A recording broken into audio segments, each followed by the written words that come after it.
दर्शकों, जैसे जैसे विधानसभा चुनाव नजदीक आ रहे हैं, राज्य में कई राजनीतिक घटनाएं तेज हो गई है। चुनाव के मद्देनजर सभी राजनीतिक पार्टियों ने जोरदार मोर्चा संभाल लिया है। कई नेता पूरे प्रदेश में दौरे पर है। महायुति और महाविकास आघाड़ी के नेताओं ने बैठकों का तगादा लगा दिया है। साथ ही उम्मीदवारों की स्क्रीनिंग और सीट आवंटन को लेकर भी चर्चाएं चल रही है। ऐसे में कुछ दिनों से राज्य में तीसरे मोर्चे की चर्चा भी चल रही है।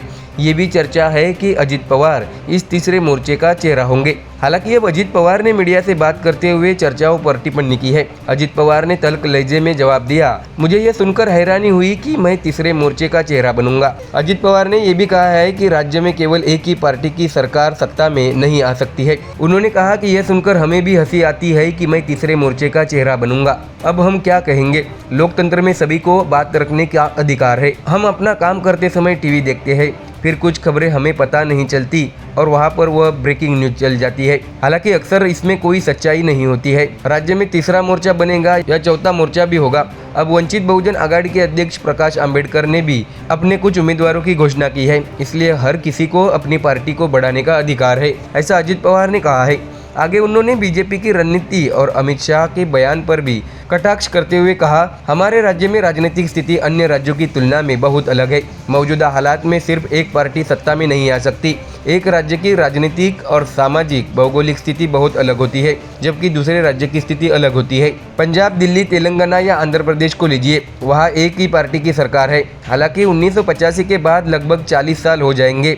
इस महाराष्ट्र राज्य में एक भी पार्टी की अकेले दम पर सरकार नहीं आई है, ऐसा अजित पवार ने कहा है। आपको बता दें कि इससे पहले आगामी विधानसभा चुनाव के मद्देनजर केंद्रीय गृह मंत्री अमित शाह ने मुंबई में कुछ बीजेपी कार्यकर्ताओं की बैठक ली। इस बैठक में बोलते हुए अमित शाह ने राज्य के राजनीतिक हालात समेत कई विषयों पर टिप्पणी की। उन्होंने चुनाव के अनुरूप कार्यकर्ताओं को मार्गदर्शन भी किया। साथ ही उन्होंने बोलते हुए कहा, हम विधानसभा चुनाव में महायुति की सरकार लाना चाहते हैं। हालांकि 2029 में विधानसभा चुनाव में केवल भाजपा को सत्ता में लाना है, ऐसा उन्होंने कहा था। इसी संदर्भ में बोलते हुए उप मुख्यमंत्री अजित पवार ने बड़ा बयान दिया कि राज्य में एक ही पार्टी की सरकार आए लगभग 40 साल हो जाएंगे। फिलहाल राज्य में राजनीतिक हालात अन्य राज्यों की तुलना में काफ़ी अलग है। अजित पवार ने कहा है कि सिर्फ एक पार्टी सत्ता में नहीं आ सकती।